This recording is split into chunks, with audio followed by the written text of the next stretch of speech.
देवी और सज्जनों नमस्कार। अपने वीडियो के क्रम में मैं आप सबसे पिछली बार विभीषण के परिप्रेक्ष्य में धर्म को लेकर और उसके प्रमुख आयामों, विभिन्न चरणों की मैंने आपसे चर्चा किया था।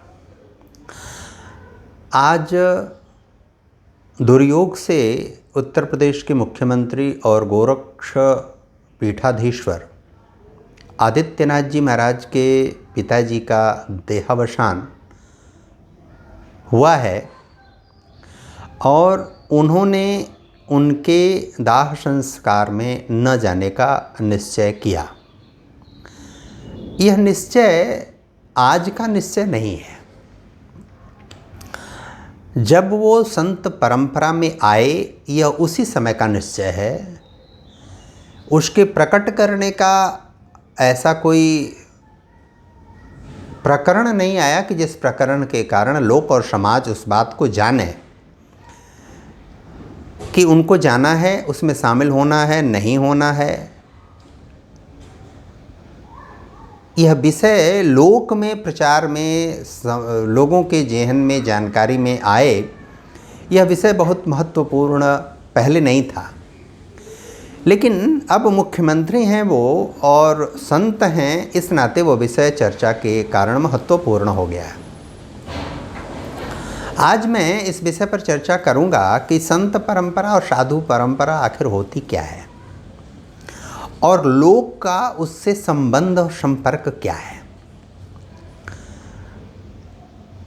एक बात बहुत समझदारी से सबको जानना चाहिए कि भारतीय चिंतन पद्धति और सनातन पद्धति में सभी चीज़ें इतनी सूत्रवत, इतनी वैज्ञानिक और इतनी सुव्यवस्थित हैं कि उसकी तह में आप जाएंगे तो एक एक तंतु आपको उसके सारी विषय वस्तु को एकदम पारदर्शी तरीके से खोल के सामने रख देता है।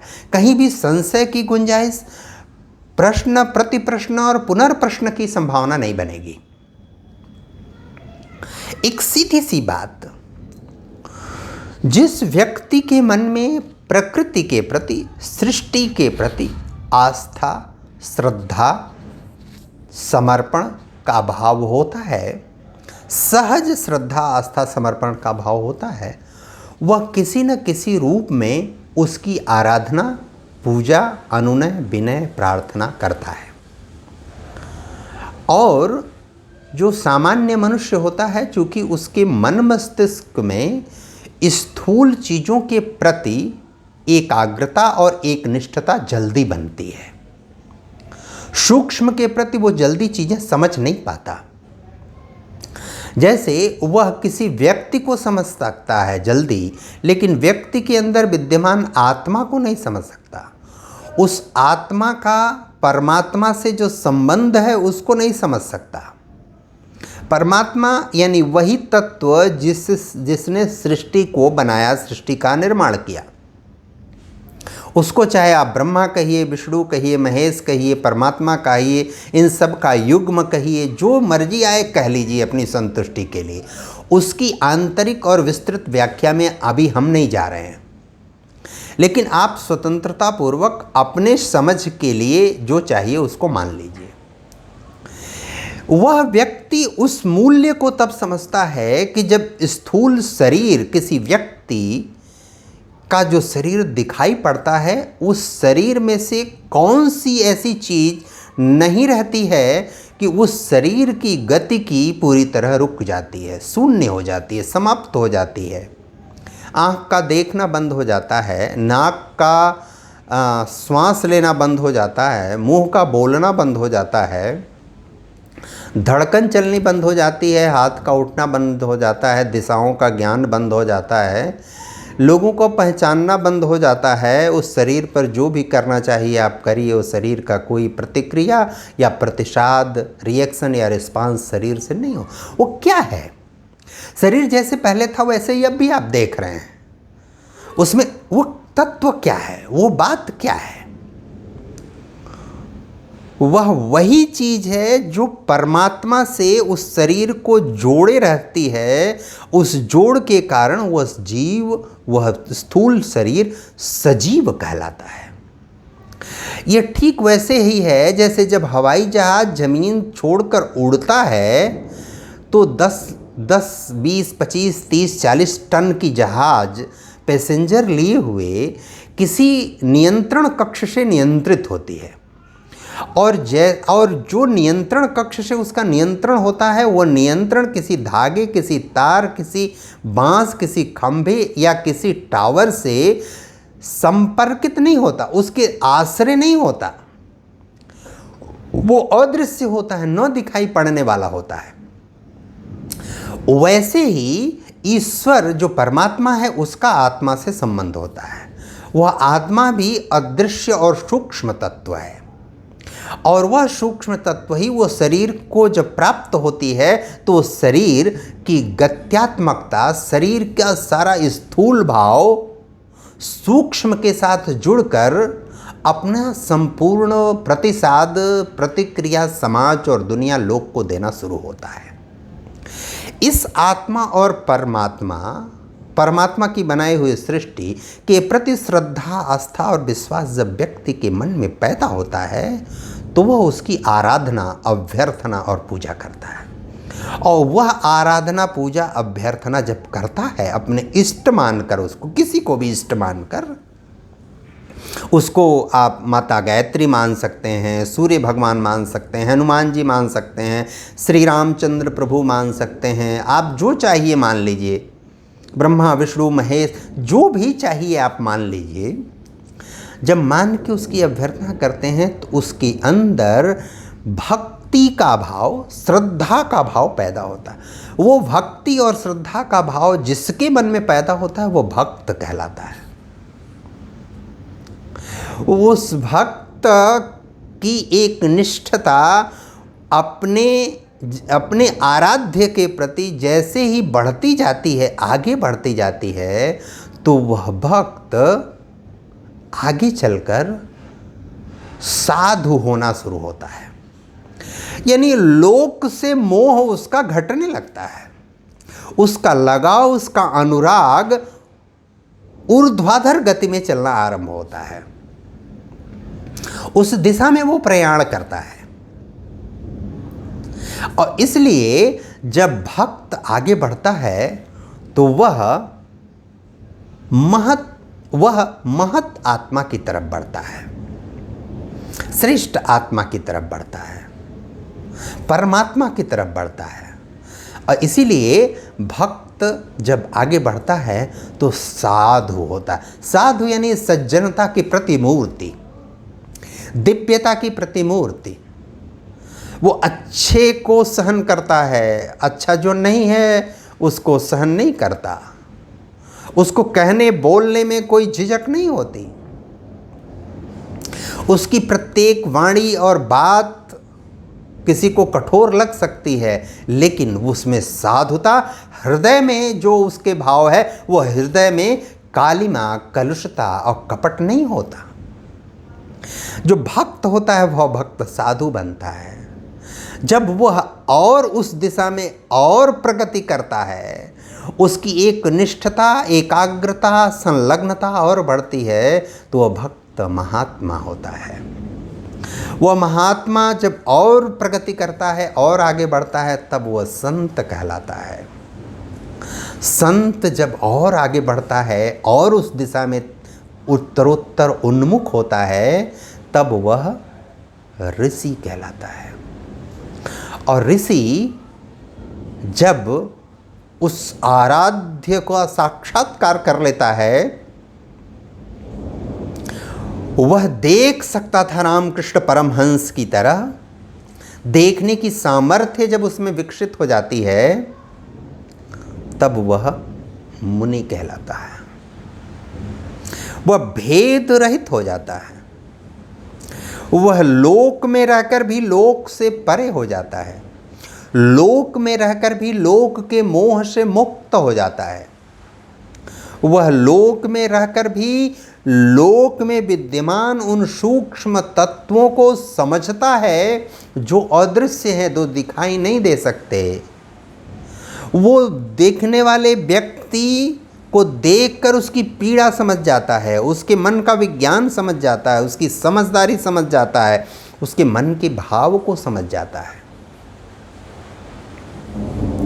और यह शास्त्रीय विधान में यह कहीं आवश्यक नहीं है कि ऐसे लोग जो भक्त बने, भक्त से जो साधु बने, साधु से जो महात्मा बने, महात्मा से जो संत बने, संत से जो ऋषि बने और ऋषि से जो मुनि कहलाए, ऐसे लोग लोक में रहें या लोक के इतर यानी लोक यानी समाज के इतर किसी जंगल में, किसी नदी तट पर, किसी पर्वत में, किसी गुफा में, किसी कंदरा में, वो कहीं भी रहें, उस परम तत्व से साक्षात्कार और मूल्य स्थापना उनका प्रमुख उद्देश्य होता है।